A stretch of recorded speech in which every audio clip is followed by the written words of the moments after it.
Zach, welcome to the show. Thank you guys for coming. What I'd love to do is just have you guys introduce yourselves. I think as much as I think your podcast is just like incredibly informational and just educational, it's probably like one deviation north of the kind of information people will be coming to my podcast for, whereas I'll look to your podcast as like really in-depth educational breakdowns of the actual literature, which I think you guys do as good as anybody, frankly. But it's kind of cool because I bet there are a lot of people listening to this podcast that don't yet know who you guys are and absolutely should. So whoever, one of you guys can take that and run with it. You guys can do a solo intro, each of you guys, but just introduce yourselves, tell people what you do. You guys have a podcast, just kind of give everybody a little introduction here. Yeah, man. Thanks for having us. And as you said, we like to get pretty nerdy, but hopefully we can convince you that we can kind of communicate some of our ideas and actually make them practical. So that, I guess that'll be our goal today. But yeah, Zach and I are both co-own a company called Data Driven Strength. We offer coaching services, programming services, educational services, and that's ultimately what we do. We're more on the strength side of things, but I'd say luckily for this audience that I know is probably more on the hypertrophy body composition side of things, we take a very muscle-centric kind of point of view towards strength. So there's a lot of overlap with, even if most of our clientele is on the powerlifting side of things, there's obviously a ton of overlap.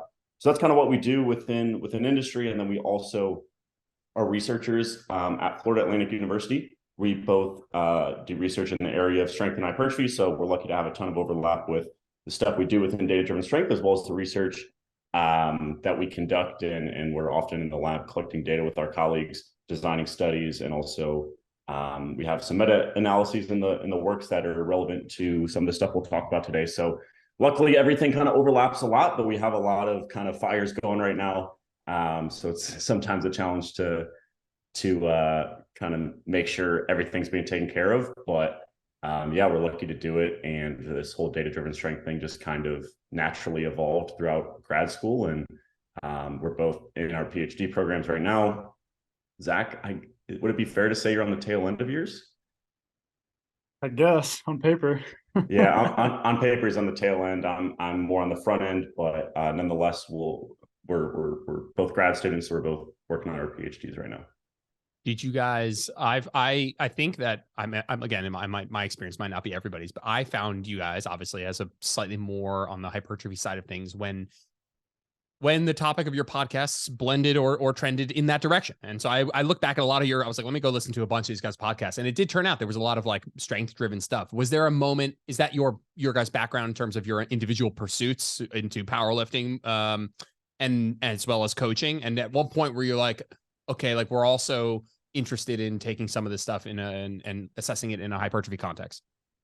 I'd say from like a more specific point of view, the thing that kind of got things rolling for us was very specific. It was proximity to failure for strength.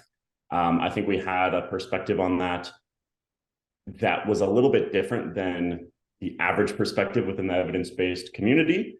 And we kind of tried to shed some light on that. And that's what I think kind of got the ball rolling from us or for us, right? And I said that it was proximity to failure for strength specifically. And that also aligned with our coaching practices on the powerlifting side of things at the time. But since then, we still talk about that topic. We were actively doing research in that area and we're very interested in it. However, we have strategically made sure that's not the only thing we talk about. So from a personal perspective, from a clientele perspective, a lot of what we do is both strength and hypertrophy. I'd say like the average client that I work with, and I imagine Zach is the same, has both strength and hypertrophy goals. But we have tried to kind of widen our scope a little bit from this little specific area of proximity to failure for strength and just trying to bridge that gap between the scientific research and actually, applying it in practice and individualizing it, et cetera. Yeah. You guys do a great job at that. I think you kind of tongue in cheek. We're like, I hope we're going to be able to, prove that we can also articulate things to, actually boots on the ground people like who maybe not, super literate in terms of actually reading literature, but you guys do an awesome job at that. So let's be real. You guys, it's like a ton of practical take homes. It's not like some white coat, like nobody can understand what the hell you guys are talking about. Like you guys do a really good job at that. And so obviously that's why, yeah, We'll pay you keep it after the going, keep it show. going. No, thank you, man. Thank you. And that's obviously why I have you guys here. I'm not, I don't, I've had incredibly intellectual people on here that have occasionally kind of gone a little bit into like kind of flexing that and missed the plot a little bit. And for the most part, I've learned from that as well. So I'll stop you guys if I feel like we're using any rhetoric or words, verbiage that we want to kind of backtrack and define first. But I suspect that we'll be good to go. I don't know exactly what the name of this podcast will be, but you guys had a podcast titled, what was it titled? Wrinkles to the Volume Discussion for Muscle something. It's cutting off here. Muscle growth, I bet. And then recently I gave a talk at a seminar, and the topic was evidence for a minimum effective dose of hypertrophy, kind of just like the case for a minimalist approach and what we do and don't know. And as I was, building the deck for that, as I was doing some research for that, it was pretty something that I intuitively understood for a while, but actually going through and rereading with a specific eye on this topic, both of the meta-analysis that you guys, what we're going to talk about today, it became very clear to me that even an attempt to answer this question just has so many limitations. And as much as I wanted to give people very concrete takeaways, it ended up being a discussion of like, hey, I'm going to do my best here, but take everything with such a huge grain of salt, given all of these factors, both from what we see in the literature, but also of all of the moving parts that take place in getting a hypertrophy stimulus. And so again, you guys had a great podcast and expressed a lot of those same things. And when I was listening to it, like, it's actually really funny. On the plane it was in Vegas. On the plane to Vegas, I saw the podcast come out and I was like, I love you. I love the podcast. Love that you guys look at the literature. And I did not listen to it because I was so nervous that you guys were going to throw a wrinkle into something I said. I looked at my fiance and I was like, fuck, I really want to listen to this. It's like right up my alley. But if they say some shit, I got to just get through these 2 days and then I'll listen to it. And so on the plane home, I listened to it and I was like, I punched my fiance. I was like, they're fucking crushing it. We were like so totally on the same page. And so that was just a funny moment. I was like, please don't blow it for me. You guys like totally say the opposite thing. I get up there and totally botch it. But anyway, I'd love for you guys take it away to start with just a whatever semi-quick. We can go off on tangents, whatever breakdown of these two meta-analyses, these two, I would say, most cited pieces of research. And we'll do like an overview of the study itself, but we'll talk about like what we can and can't deduce based on that. What sort of a framework of a dose response relationship between volume we can or can't say that there is. And then we'll kind of trend into these limitations of just attempting to even give volume recommendations as a number of hard sets in general. So I know it's a lot. Let's just start with like, what are these two papers and combining them, kind of what generally do we see and what level of certainty can we even say that with? Go for it, Josh, your newsletter. Yeah, so I guess from a high level, I'll start by saying I really like this topic because although it is specific to volume, I think a lot of the kind of point of view we'll have in terms of its application is relevant to everything and is relevant to all research and how you apply it to practice. So ultimately, I think that we can have recommendations, right, from the research. And that's awesome, right? Obviously, we should have that in there. Yeah, people should definitely be making those recommendations. But we don't like to make those recommendations quite as much, right? Like I'm glad that people do make recommendations and people should make recommendations, but we choose to hopefully provide a slightly different perspective on said recommendations. So if we circle back to proximity to failure, it's common to hear, hey, you should probably train with like 1 to 3 reps in reserve on train with 1 to 3 reps in reserves to maximize hypertrophy. Awesome recommendation. However, our kind of perspective for both strength and hypertrophy is, yes, again, potentially helpful recommendation, but there's a lot more that goes into it. And where we would prefer to come at these types of questions is understanding the nature of the relationship of that training volume, of that training variable and the outcome of interest. So instead of saying 1 to 3 reps in reserve, what we're more interested in is what is the relationship between training closer to failure and muscle growth? Similarly, what is the relationship between training closer to failure and strength, right? Does it exponentially increase? Does it linearly increase? Do you see diminishing returns? Is it completely flat where there's literally no return as you get closer to failure? And we have some stuff in the work specifically on proximity to failure, starting to transition that more into volume as well. So I'm not necessarily going to be able to say exactly what that relationship is today, but we can at least point out some of the limitations of just giving that general 10 to 20 set per week recommendation, which again is good, but might leave a little bit to be desired when you kind of get down this individualization rabbit hole and you start to think about the complexities that go into program design on an individual level. But to briefly go over the two meta-analyses that you mentioned, Jordan, the first is from 2017, which is from Schoenfeld and colleagues, which if you've only read one, research paper in the area of strength and hypertrophy, it's probably this one, because it's probably one of the best cited, if not the best cited. And it's an awesome meta-analysis. And essentially they compared less than 5 sets per muscle group per week, 5 to 9 sets per muscle group per week, and 10 plus sets per muscle group per week. And they effectively saw this dose response relationship all the way up, right? That is one of, I believe, 3 actual statistical analyses that they did. And I think some people take that specific meta-analysis because if you look at what's called an effect size, which it's just a fancy way to kind of look at how effective one of those buckets was in producing the outcome of interest, in this case, muscle growth or hypertrophy. You see that the effect size is I want to say it's 60 to 70% for less than 5 sets per week compared to 5 to 9 sets per week.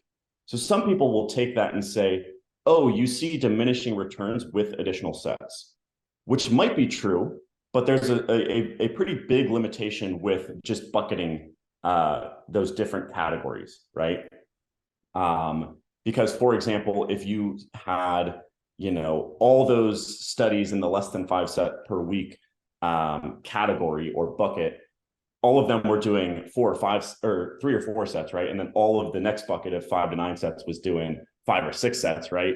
Are you actually looking at what seems to kind of be this linear relationship, or that's how we kind of conceptualize it? But instead, we're just bucketing these 2 pretty broad categories, which leaves some to be desired in terms of our interpretation. Again, so you're saying, go ahead. Yeah, go for it. I don't want to cut you off, but you're saying that because those are fairly large sizes of the difference between doing one, it was 1 to 4 sets and then 5 to 9, 10 or more, that just bucketing them, even if 1 to 4 doesn't sound like a lot and 5 to 9 might not sound like a large bucket, that just they are large enough that it is a limitation of our ability to deduce a relationship here. Yeah, that's exactly right. What you would ideally want to see is a continuous analysis, which luckily these authors also did. And this one is talked about a lot less. And so essentially a continuous analysis would be, okay, instead of having 1 to 4 sets, 5 to 9 sets, 10 plus sets, they essentially said, all right, how many sets did this study do or group A in this study, group B in this study, and you essentially, yeah, exactly, no buckets, continuous relationship of volume. And they essentially fit it to a linear regression, which is just a linear relationship. And they saw that it was a significant fit with that linear regression, which basically tells us that this relationship is more or less linear. So they didn't look at other potential model fits to deduce if there's a relationship that fits a little bit better, right? I kind of mentioned some of them earlier with proximity to failure, diminishing returns as you get higher and higher in volume. Maybe you see an exponential, right? That most people wouldn't assume. But it was kind of close. It was kind of close to linear. It was close to linear, right? So the point I'm making is we see that more sets are generally better, but we can't say a ton about the exact nature of that relationship from the Schoenfeld paper. And then that leads to a more recent meta-analysis, which at this point I think is also pretty well cited, and that's by Besval and colleagues. And they did a similar thing where they broke it up between, I believe it was 12 to 20 sets per week as a moderate volume bucket, and then 20 plus sets per week. So similar limitations there in terms of these pretty wide buckets, and thus being unable to actually tell what the nature of the relationship is. Now, I'm kind of making the case for these continuous analyses, right? However, and this was a big part of the newsletter we're kind of referring to here, is that even if you do a continuous analysis, we know that there's a lot of things that influence the potential effectiveness of a given set. things like how close to failure you're training, things like the rest periods you're using, potentially the muscle group. What else? There's definitely a lot more that I'm kind of missing, but the actual exercise, right? Is it a high bar squat? Is it a leg extension? That sort of thing. So to some degree, we're just saying like, there's a lot more to learn. There's a lot more to understand about the nature of this relationship. And we can definitely say 10 to 20 sets per muscle group per week as a starting point, but we shouldn't be afraid to stray from that considerably with this kind of, I guess, I don't want to say we completely, are pointing out these limitations, but with potentially some of the listeners that weren't aware of these limitations, now they can realize that there's a lot of things to additionally consider with both the statistical analyses and within the research, as well as all of these additional factors that later on that might influence optimal volumes when with boots on the ground in practice. Would you guys say that we have kind of a twofold, not problem, but it's a twofold question when it comes to actually ending up giving the most helpful recommendation? And that's number one is, what does this relationship look like if we're graphing it? Like you said, is it linear? Is it exponential? Is it diminishing returns? Is it flat line? Or I don't know the term you used, but I get what you mean. Is it a straight line? Does it not matter, I guess, essentially? And then the second thing is putting numbers on that graph. It's like, okay, it's like one thing to understand it conceptually, where it's like, all right, is it exponential? Is it getting exponentially more with more volume? Are we getting exponentially better gains? Are we getting diminished return gains? Is it linear? And then the second thing people care about, it's like, okay, like I understand this general concept, but people are like, let's put some numbers on this bitch, like people want some form of a number. And so if you guys had to start with that first part where it's like, hey, what is the relationship? Very generally, I got an X and Y axis, blank slate. I'm graphing this out. What would you say that ends up looking like? I know that level of certainty with which we can say that is up for debate, but I'd be curious what your guys' intuition is in terms of just generally what the shape of that graph would look like. Yeah, 100%. I'll take this first and Josh, see if I'm off base. The way that I think you can think about these questions is kind of thinking in extremes. That's kind of the way that I like to think about this question to start. So from the available data that we have, we can say the middle of this relationship seems to be relatively strong. So, that relatively explored relationship from the Schoenfeld meta-analysis, somewhere between, 1 and 10 sets, seems to be a pretty strong linear relationship for the most part. The question becomes, first, is it possible to do too much volume? And are there bad outcomes when we do that? We have a few papers that do, pretty crazy protocols like German volume training, stuff like that sometimes even show muscle loss, I think, if there's very excessive volumes. So the point being there, it's probably possible to do too much. We don't necessarily know that from the actual meta-analytic, investigation of that relationship like we just talked about. But purely from a conceptual perspective, it's kind of like, I don't know if you guys are familiar with the example of like identifying like a black goose. If there's literally one, that it can exist, and the same kind of thing here. If it is literally possible to do too much volume, that's probably something to consider on an actual practical perspective. And then alternatively, is it possible to do way too little? And whether that's from, the research showing that there is a pretty good relationship initially, or just from our practical experience of dealing with clients and realizing that, in our experience, particularly one example that comes to mind is the bench press, trying to get someone to progress their bench press, or just the upper body musculature associated with that. It can be pretty challenging if you're doing a very, very low amount of work, and often that is benefited by increasing the amount of work that you're doing. So that's an example where it's possible to do considerably too little. And so if we identify both of those kind of ends of the relationship, you can at least somewhat see, and this has been proposed, of the kind of the inverted E relationship, where the meat of that relationship seems to be probably pretty linear, and that's probably kind of the ascending limb of that parabolic relationship that we've investigated thus far. But there's probably a point where diminishing returns come and ultimately leads to actual regression. And so from an actual practical perspective, to kind of answer your second question of, okay, great, that sounds awesome, that's what the shape looks like, but that means nothing to me without some actual numbers on the paper. That's where I think our perspective is going to be less about assigning numbers to that graph, but more about discussing strategies to figure out where on that graph that you are.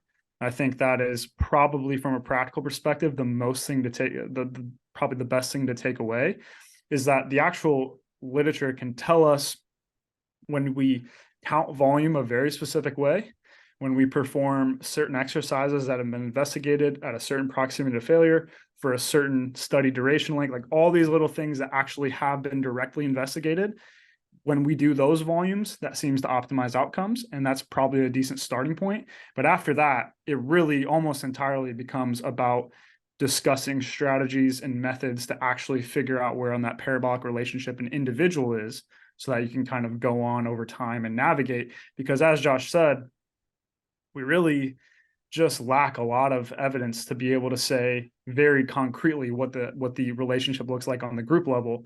Thus, for the individual level, we need to take into some of these other practical considerations to make sure that we're actually able to adjust things over time. And we're not just sitting in this 10 to 20 set per week range, despite this individual maybe benefiting from considerably on either end of that spectrum outside of the range, if we were to let our intuition kind of guide us and use some of the tools that I'm sure we'll discuss next. So I think I'm probably not going to answer the second question is kind of my trick answer there, is just because I don't even know if that's useful. And we were kind of talking before we got started about Brian Borsey made a post recently kind of discussing this concept as like, how useful is this 10 to 20 set recommendation due to the way that volume's counted and things like that. And to me, ultimately, it doesn't really matter like that. It is a limitation in the sense that we can't relate it to what we do in the gym, but really it's just a starting point. That is what it is. That is how volume is calculated. That's how volume is currently being measured. And so that can just be something that you can utilize to realize where we should probably start. And then from there, these other strategies can kind of move us along that relationship. So I guess that's kind of my perspective. I don't know what you guys think. Josh, I'll let you jump in if you want to before I'll do a quick recap there. Before, man, I think that was spot on. Yeah, so do I. And I think I like the idea of, all right, just zooming out and acknowledging that on this graph, it starts with the idea that it's possible to do too little, and it ends with the idea that it's possible to do too much. So in between those 2 points, we also have some inkling that on some part between those 2 points, that graph goes up, which means at some point it must come down as well. And so does that graph look like a perfect U? Is it like, again, I would butcher any like more correct terms, but how long is that ascending part of it? How long is it kind of flatline? When does it come down? What's the slope of it coming down? Like all of that is cool to discuss intellectually, but I think more an understanding of like, hey, it's possible you're not doing enough to grow at all or maximally. It's possible that you're doing more than you need to, such that it's inefficient, and potentially such that you're regressing, getting worse gains, not recovering, overreaching, overtraining, whatever. And in between those 2 points, it's about figuring out, using certain proxies, what's best for you, and how to know it's enough. And I can't escape something like, and so you said, okay, so 10 to, I know Brian, I'm not sure, I don't exactly remember the verbiage in his post, but like, not that like 10 to 20 is literally useful, but it's as useful as the level of certainty with which you use it. It's only useful how you're using it. It's useful if you're like, hey, super freaking general ballpark starting place, such that I can layer on top of this kind of metrics and proxies for, is this good, and how to change things over time. And I can't escape it being analogous to setting calories, because we just, 10 to 20 just is a laughably large range. And I think if like, that should set off a signal in your brain that like, even if you were going to try and tell me that 10 to 20 is factually where we get our best gains, like it's almost an oxymoron because it's such a wide range in and of itself. And then from like it being analogous to calories, it's like a big problem I see with people just trying to deduce their TDEE or set calories for a deficit or whatever, is the level of certainty with which they run with the calorie calculator or something. Level of certainty with which they believe that they are tracking what they say they're tracking, or eating what they say they're eating. And so if you look, like, a calorie calculation is helpful as a starting point, and it's only helpful insofar as getting you to get started and then track something and make assessments and make changes. And I feel like that's something that people are like, oh yeah, no, I totally get that. But when it comes to volume, they're like, no, we know about this. And it's like, well, this range is wide as shit. Like should tell you we're not really all that sure. Like, we're sure within a fucking, it's either 10 or double 10. Like, it should just set off an alarm of like, yeah, if I told you you're gonna eat 1,000 to 2,000 calories, like, you should probably be like, yeah, we don't really know for sure. And so I agree with you guys. It's not entirely useful. It's not like giving guidelines is a waste of time. It's just, it needs like a subtitle underneath it to like describe how we're going to go ahead and use that. I'd be curious to circle back around and look at these studies, because Josh said something earlier. He's like, if you've only read one study in your interest in hypertrophy, it's probably this one. And this was the first paper I ever read the full text on ever, 6 years ago, I guess now. And I've read it many times since, and have taken something different from it each time. I think the first time I read it, I was like, great, 10 to 20, that's it. Everyone 10 to 20. You shrivel up into a raisin if you do 9, you overtrain if you do 21, and that's it. And since then, obviously, been able to deduce a lot more. But I think one of the, like, what are some of the things that this paper does and that end up making 10 to 20 kind of a bit muddy in terms of application? Maybe like a misunderstanding of how the study calculated volume, and how does that end up tripping people up in application when it comes to programming for people? There's multiple things here. And one of the things that you mentioned, I'll kind of circle back to, is regarding how volume is actually quantified. But I think the first thing to recognize, just from a high level with volume and other training variables, is that research is a lot different from actual training. There's a few reasons for that. The first is that the actual training protocols probably look a lot different than what people are doing in practice. Maybe you're doing a within subjects design, and they're literally just doing unilateral bicep curls. Maybe it's even on like a dynamometer type of setup, or something that's not traditional strength training. But the actual protocols are typically different. And importantly, the studies are often kind of biased, or the protocols are actually biased towards the muscles and or movements that are being measured. So if it's a bench press strength study, they're probably going to be doing a lot of bench press, but maybe not a lot of overhead press, if any. But if you have a client that's interested in bench press strength and overhead press strength, and maybe squat and deadlift, then things look a lot different when you kind of consider the overall practicality of the training program, volume tolerance, et cetera. And then another kind of big hitter is that the studies are short term, right? What is optimal in, say, an 8-week training study or a 10-week training study, which is probably the average, that might be different than what's optimal on a longer time scale, or maybe even what's sustainable on a longer time scale. So those are the big things. Another one that comes to mind is that you can't individualize exercise selection in research, right? Like if you have people doing bench press and you're measuring chest hypertrophy, and this you have a subject that's like, I literally do not feel anything in my pecs. It's all the soreness is in my shoulders and my triceps. You can't just put them on a chest press machine that fits them really well, because that's a strength of research, and that it's super controlled, but that's also can be a double-edged sword when you think about applying these numbers rigorously. And that's, again, why my biggest kind of take home that I would encourage is think about research giving you an understanding of the general nature of a relationship. We still have a lot more to learn as opposed to these specific numbers. And then, Jordan, you also mentioned how volume is quantified. And a lot of times in the research, something like a bicep curl would count the same as something like a cable row for the biceps, which honestly, from a research-based perspective, is probably the best call right now, but we don't have a ton of research on it. And I wouldn't be surprised if this is kind of an area of research in terms of essentially how well things like rows or lat pull downs grow the biceps. If that would be something that like, eventually we're like, yeah, the bros were right. Most people in practice that kind of notice that like, hey, a bicep curl is going to grow the biceps more than a cable row. That seems to be the case. But again, if you're creating methods for a meta-analysis, you kind of need to go with what the most evidence-based choice is. And I think that is the most evidence-based choice, at least right now. But again, in practice, we might differ from that a little bit. So if you take 10 to 20 sets per muscle group per week as your starting point, but you don't count cable rows or lat pull downs into that, and you just think about bicep curls for biceps, that's actually, that starting point is a lot different than what, again, our quote unquote evidence-based starting point is. Our hope is to, and what we're kind of working on right now is to give people the tools to look at this relationship in all of these different scenarios. So if you count these quote unquote indirect sets, again, our example being how well the biceps grow from cable rows, whether you include these indirect sets or you don't include these indirect sets, or you count them as, say, half of a set, which has also been proposed in the research. So again, more kind of layers to the uncertainty and more things to keep in mind when putting all this stuff into practice.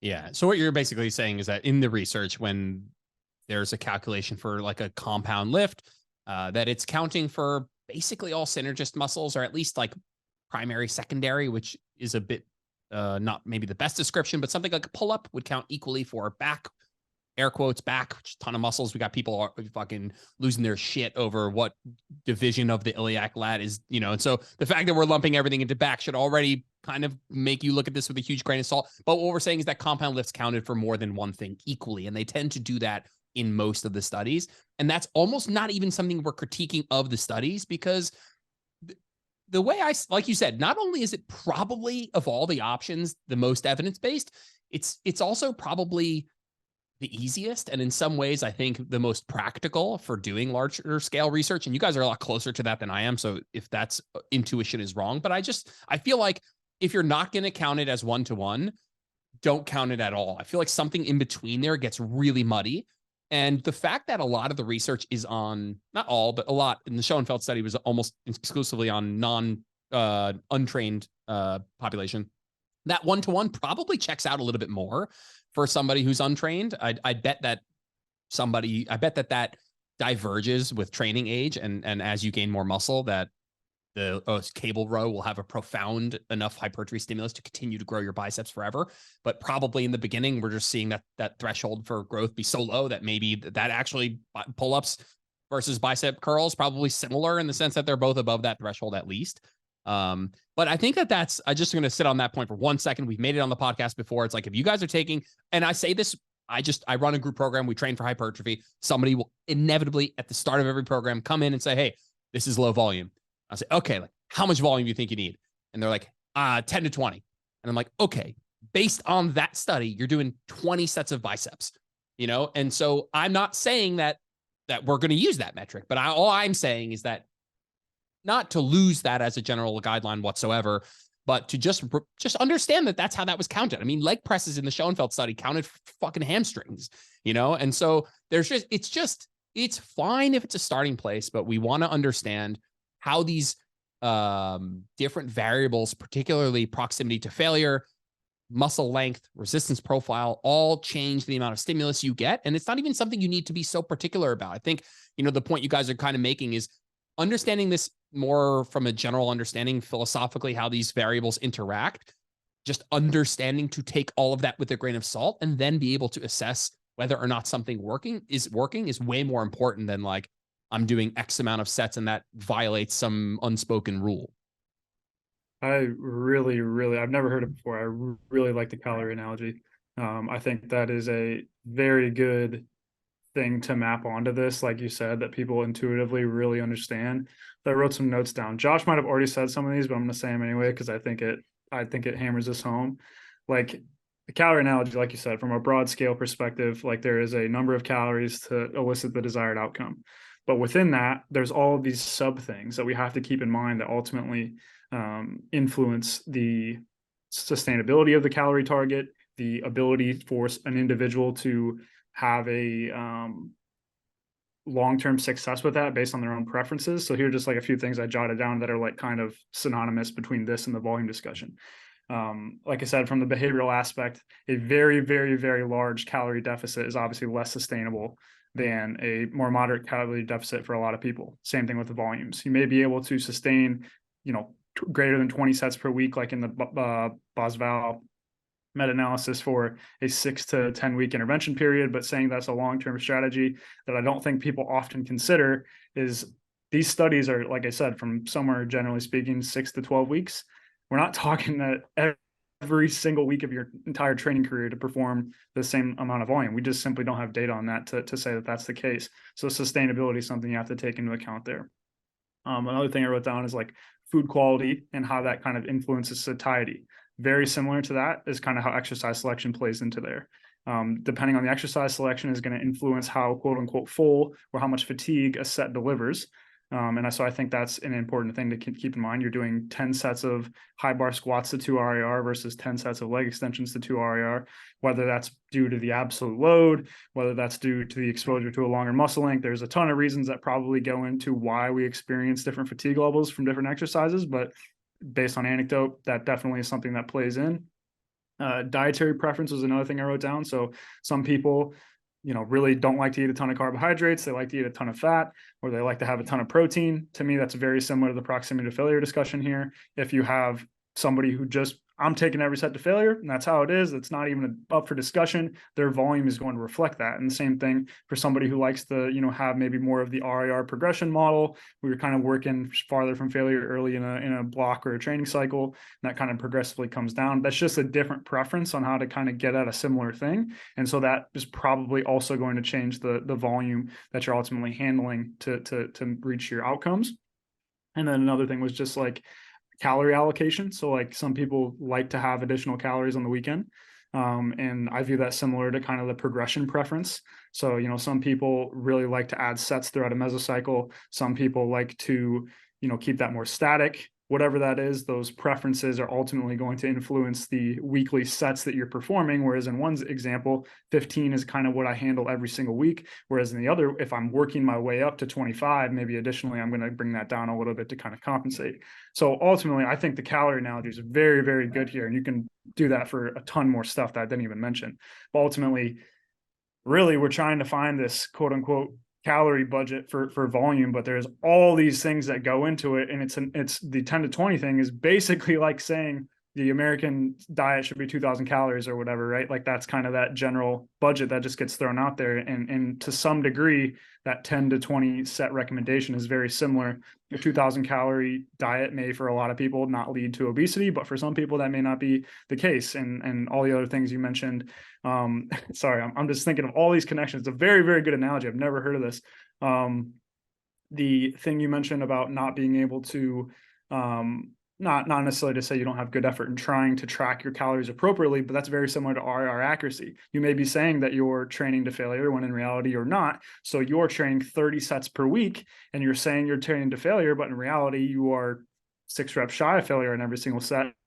That is why you are potentially able to train with volumes outside of the general recommendation. So there's all these things that I think mirror that discussion a lot and kind of determining these volumes, which was why I kind of come back to what I think is probably more important is figuring out those strategies to figure where you are at on your own individual kind of inverted U relationship due to all that noise that's created in the system when we're trying to extract actual numeric recommendations, which obviously from somebody who's listening to this and wants to know what to put on their training log for Monday, that's a little bit hard to decipher, but hopefully we can kind of talk about some of those strategies to figure out where you're going to be. And obviously the 10 to 20 set recommendation is there for a reason. I still think that's a really good starting point. I just think it should be viewed as such. I'm curious how if you guys, and I ask this to coaches who are evidence-based, whatever, like if you even use that recommendation at all ever. Like, is it, I get asked that question a lot. And then I just think, I'll be blunt with you guys. Like, I'm not building programs.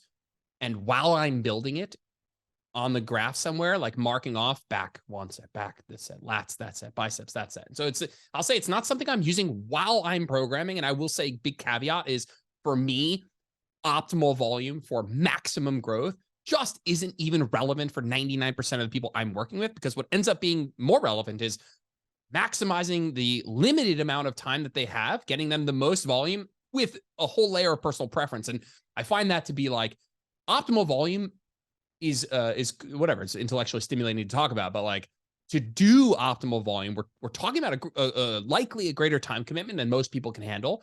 And so it's a bit of a moot point. It's more of like, hey, I can only train 3 or 4 days per week. Like, optimal volume be damned. We need to just make sure that there's enough here for me to grow and recover from, and that I enjoy. And so I'm curious for you guys, I don't know if you do a ton of hypertrophy specific programming, or if you're working mostly with powerlifting clientele, but are you even with powerlifting, I guess, whatever, like, are you are you tracking volume kind of, I would say, proactively in that way? Like I might write a program and maybe like retroactively, if I'm interested in what the volume numbers come to, I might be, it almost always falls into like, this is good enough to get started. Let's see how it goes. But are you guys actually like proactively using a 10 to 20 guideline as you're making a program?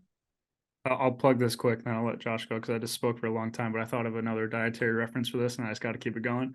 If you're talking protein intake, thermic effective food, that's the one I was going to go with, where it's like no, 2,000 calories, super high protein or super low proteins, like different net calories for sure. But similar. Yeah. To me, if you've ever tracked macros, it's kind of impossible not to have some of those habits.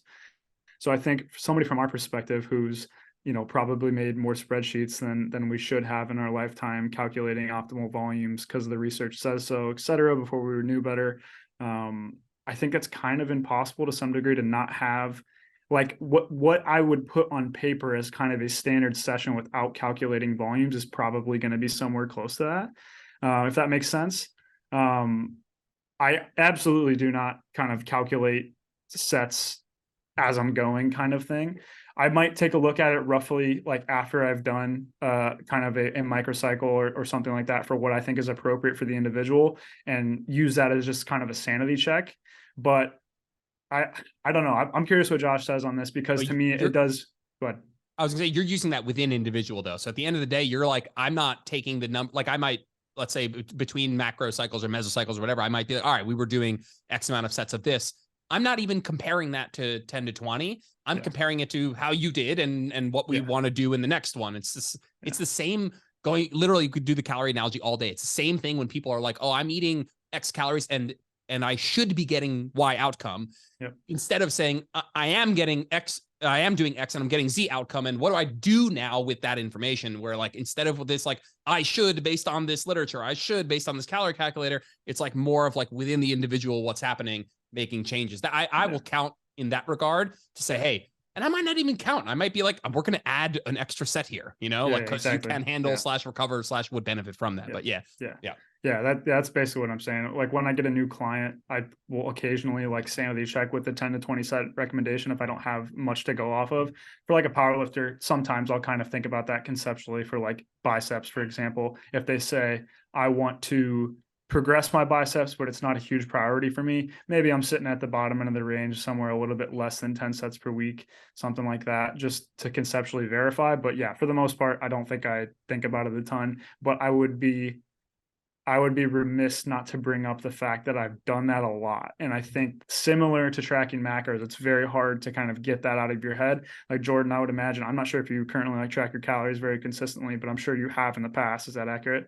Yeah. And so I would imagine it's kind of impossible for you to have a meal without a sufficient dose of protein. No matter what you did, you go out to eat with your friends, like you're looking at the menu. Okay, what's going to get me, roughly 50 grams of protein this meal, purely from a habit perspective. And that's pretty much always going to be the case for the rest of your life. I think that's going to be similar for a resistance training session in the example that I'm just not going to write down 2 sets of biceps in a workout. And I'm probably not on somebody's first sheet going to write to do biceps 5 times a week.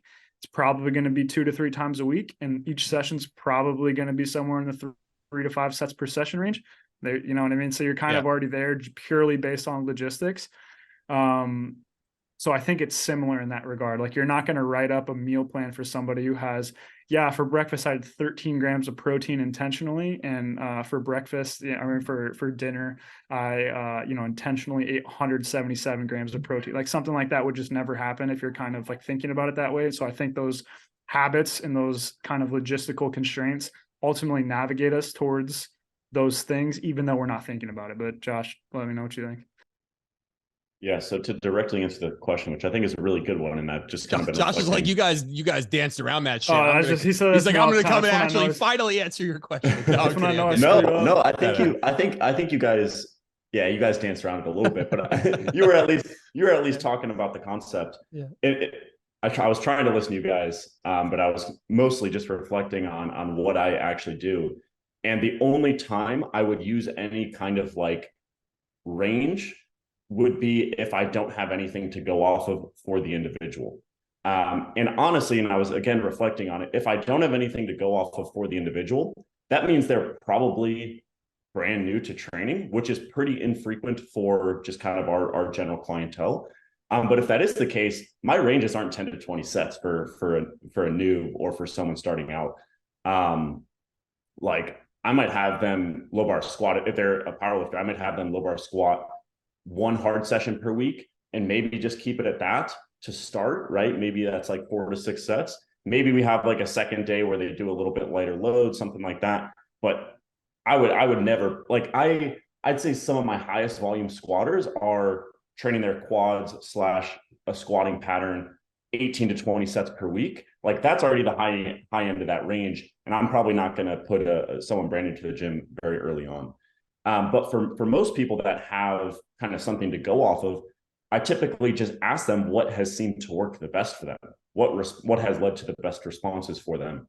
And oftentimes that's what they're doing right now. So you can just kind of go off of like pretty recent training logs, because most people are going to kind of end up what feels the best intuitively for them. And that's a really good starting point. And then from there, I'm not worried about whether we're at 8 sets or 12 sets or 30 sets. I care about how was the response to that formulation of training and which direction should we go if it wasn't satisfactory.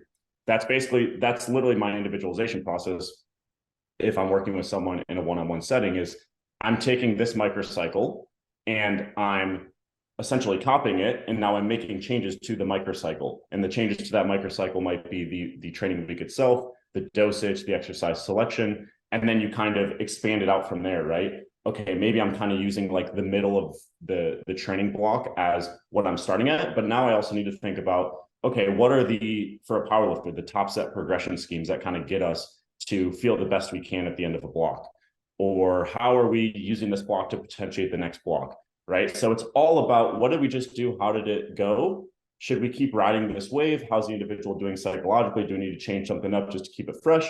And then from a physiological / training response perspective, which direction do we need to go based on their subjective feedback, previous training history, et cetera? So like Zach said, our like one-on-one coaching spreadsheets, we don't necessarily have a spot to like enter proactively how many sets were being done, but reactively on the back end, we have like these pretty graphs that indicate like how many sets were completed each week. So I can look back and say, oh yeah, cycle 1, when we worked together, that went really well. Let's kind of look back at the training volume that was done there, because cycle 3, it's not going quite as hot. So maybe we should push the volume back towards that really good response in cycle 1, and we can easily look at that information. So it's all about those changes, in my opinion, kind of using previous training history as a template and then adjustments from there. Yeah. And it's the take home, I think, is that it's dealing with the individual in front of you and the feedback you're getting, both from the data that's written down. Is this person progressing by how much or not? And how are they feeling? And like, it's really like where you're spending an inverse amount of time, like the opposite of what we should be doing on setting or figuring out the perfect guideline, instead of just pick something, get started that makes some sense based on, like you said, previous, whether it's calories or this history of doing this thing. Let's make an educated guess. Let's take the data that we get and let's kind of make these iterations forward and backwards until we can, triangulate what's best for you. Can I jump in here super quick? Just because I think this is important. I keep saying this. What we want to know is the nature of the relationship, because that informs the changes. So if someone is not progressing well there's a potential culprit, what variables to modulate as a result of that. Whether training closer to failure for your competition squatting sets, whether that's actually based on the nature of the relationship going to lead to better strength gains, or is volume a more potent variable for strength gains, or is it the peak loading? Is it the average loading? Is it how many times per week you're doing the competition squat versus a close variation? So if we understand the nature of the relationship, that informs the changes, which, as we've all kind of agreed, are the most important thing. So it's all about the nature of that relationship to inform the troubleshooting, because that's going to lead to the most efficient individualization process. I think you're making a great point. Would you also say, though, that just knowing the nature of the relationship doesn't automatically tell you the directionality? Because you might not exactly know where the person is on. Let's say someone's not progressing. Like you might have a hunch, educated guess, that adding a set is a good idea. There might be a part of you that thinks, okay, again, intuitively, if someone's on the somewhat objective low end of volume, you might say, okay, there's a higher likelihood that more sets will help. If someone's on the really high end of the spectrum, not recovering, not progressing, you might have a hunch that lowering volume. But like you're saying, understanding the relationship, but the inherent nature of the relationship isn't linear. So it's enough to make an educated guess and understand. I'm not saying that what you said is not true. It's 100% true. I'm just saying, like, if something's not working, yes, you need to have an understanding of that relationship, but it's still a smidge of educated guess, trial and error, because you might have someone in a moderate volume range think that you got to go up in volume, and that leads to a worse outcome. But that, again, is you kind of your machine learning your client as to like directionally where they perform the best. This is where I think it's massive to kind of rely on the collective anecdotes of coaches. So this is try to stay with me with this analogy. We'll see if it works. I just not calories again. No, it's definitely this time. Okay. So let's say you're using a tool and you're trying to, what's a good example? Let's, like when a screw strips, like when you're trying to screw a screw and it strips and it no longer will grab. There's a sensation associated with that when you're using a tool. And you really can only know that after you've used that tool enough to know what it feels like. If I rotated the tool that I used every single day and that just randomly happened, I would lose familiarity with that sensation and know what it feels like. The reason I think that's relevant is because this is where I'm pretty big on, like, there's no real right metrics or right things to track, but gaining familiarity with a very consistent set of tools allows you to get an informative process that you systematically change things at a coach over time, which ultimately benefits that and becomes less and less troubleshooting because you're able to identify patterns between people. You're no longer saying 10 sets per week is the best for everybody. You're saying, I've repeatedly seen across individuals, when this sensation is reported and progress is not satisfactory, this change gets us headed in the right direction again. And that, to me, is basically, whether that's identified through conversations with the client is one of my favorite ways, not super fancy, but it usually works. Whether that's through ratings of subjective fatigue or subjective satisfaction with training, whether that's training progression itself, there's tons of different ways you can track those things, like actually mathematically track them, but there's also hundreds of different variables you can use as a proxy for those sensations.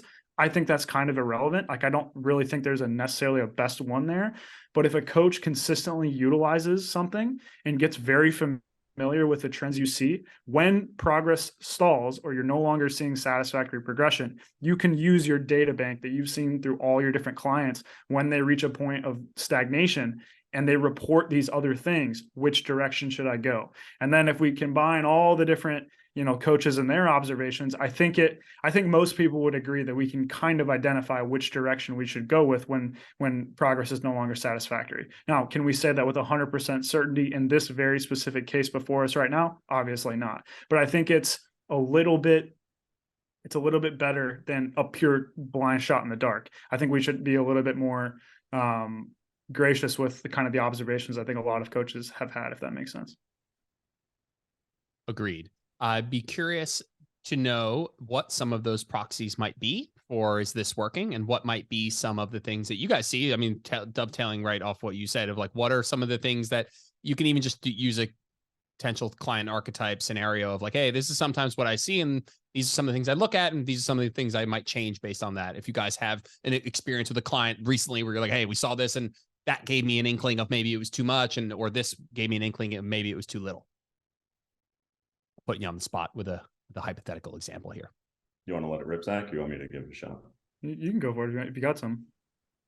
I have a recent example of when I've missed a lot despite feeling like I have some degree of intuition regarding this stuff of like, okay, things aren't going the way we want them to. So I have some inclination this should be the adjustment. And specifically, we've kind of alluded to bench press before. That one seems to be the most kind of sensitive to the overall dosage. So some people just need a lot of bench volume to progress it. And I suspected this with a specific client who just finished up his block a week, like 7 days ago, right? Last Friday. And I just cannot get his bench to progress, even though I was adding volume. And I asked Zach specifically about this individual. I was like, man, what do you think I should do? Like, it just will not budge. I'm kind of at a loss to some degree.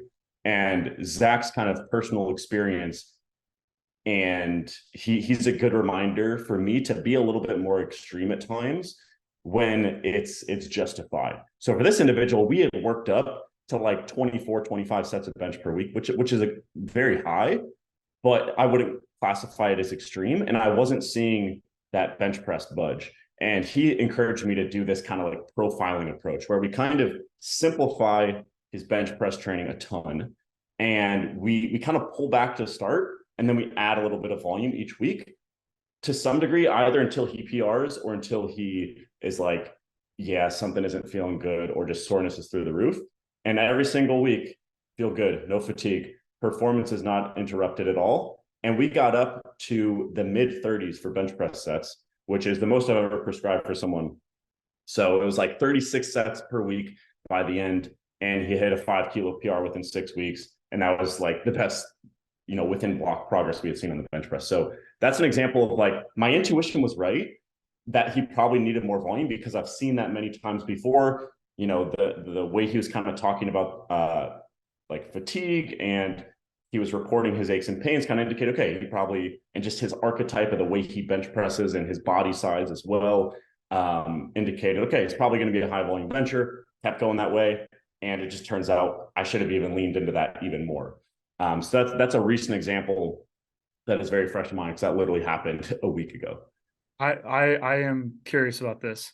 So see, this is a perfect example to me where like that 10 to 20 set thing can almost bias your decision making in the wrong direction. Because if you were to write down, it sounds like, Josh, if you were to write down his fatigue, all those kind of things, like those quote unquote best proxies of like, is the person tolerating the training well, at like the 25 set mark, you would have been totally fine, it sounds like, right?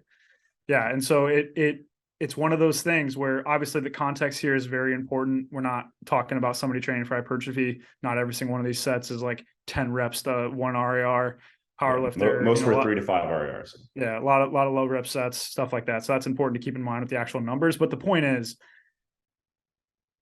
your intuition is sometimes, I think, something to be trusted, particularly when you've been with somebody for a very long time. You know their training trends, you know that they're recovering well.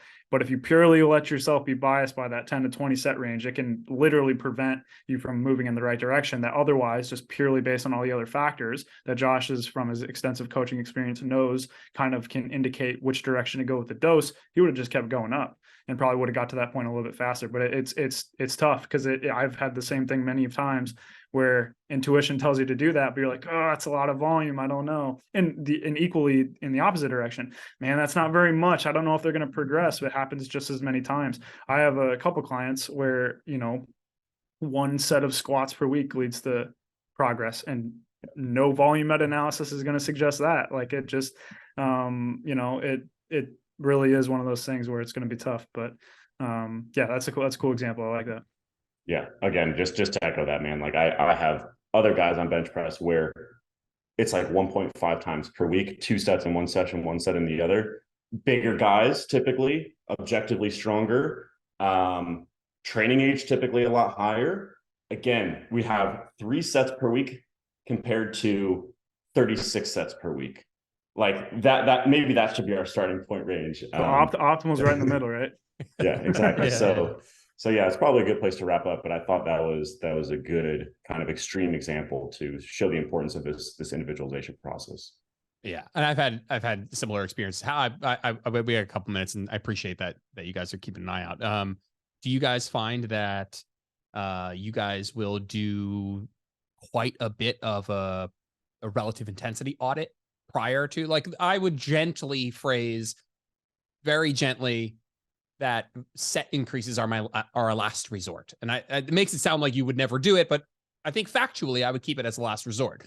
I would do a quality audit first, I suppose, whether it's like what does the lift look like, and exercise execution and proximity to failure, probably most importantly, range of motion, or make sure all those things are checked out. Is that something that you guys are like, would not along with? Or like, I feel like there's that's something that I would subscribe to. I'm trying to shit test my own that sentence myself, and I'm like, is there a time where I wouldn't do that? There probably isn't a time I wouldn't do that. I come across that quite often, and in the same way that Josh has this guy who's like fucking benching 36. I have one guy who's a similar height, weight, age, training age, muscle mass level as I am, training 6 days a week.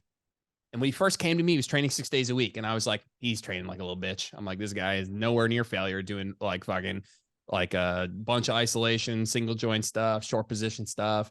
And I'm like, he's going to fucking die. I'm like, he's going to die if I give him like my 6 days of training, let's say. And he was like, no, I can do it. I can do it.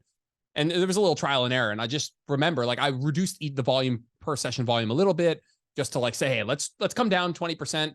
Let me really help you dial in if it isn't dialed in, your RIR, all of that stuff. And then if you're recovering, let's build up.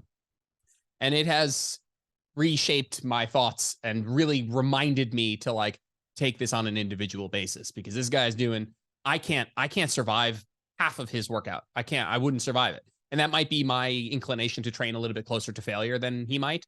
But still, and again, that goes back to like the interplay between these variables and also a personal preference layer. And so, yeah, I appreciate that. I hate the fucking phrase, the art of coaching. I hate that. It's literally like burns my eardrums, but that's certainly kind of what we're talking about here is like application.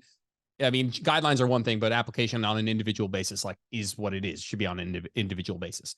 All right.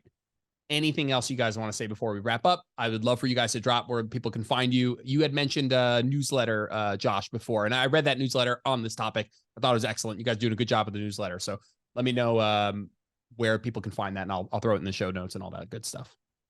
Yeah, thanks, man. It was a really good chat. I know Zach's gonna be talking about this calorie analogy for at least 3 weeks going forward. I'm all about it, man. Dude, I love this. So thanks for that, Jordan. Yeah, you can subscribe to the newsletter. That's probably the best way to keep up with what we're doing. Go to data-drivenstrength.com/newsletter, and you can sign up right there, and also check out the previous issues as well. You can also follow us on social media. I'm Josh.datadrivenstrength, and Zach is the same thing, but Zach.datadrivenstrength. And yeah, that should be sufficient. But yeah, man, really good chat, and we appreciate you having us on. Yeah, genuinely, Jordan, thank you. I'm gonna definitely sit more on this analogy. I think it's got more layers even. Yeah, it goes deep. It goes too deep, and I apologize to Josh in advance for that. So yeah. Thanks a lot, guys. I appreciate your time. Thanks. Thank you, dude.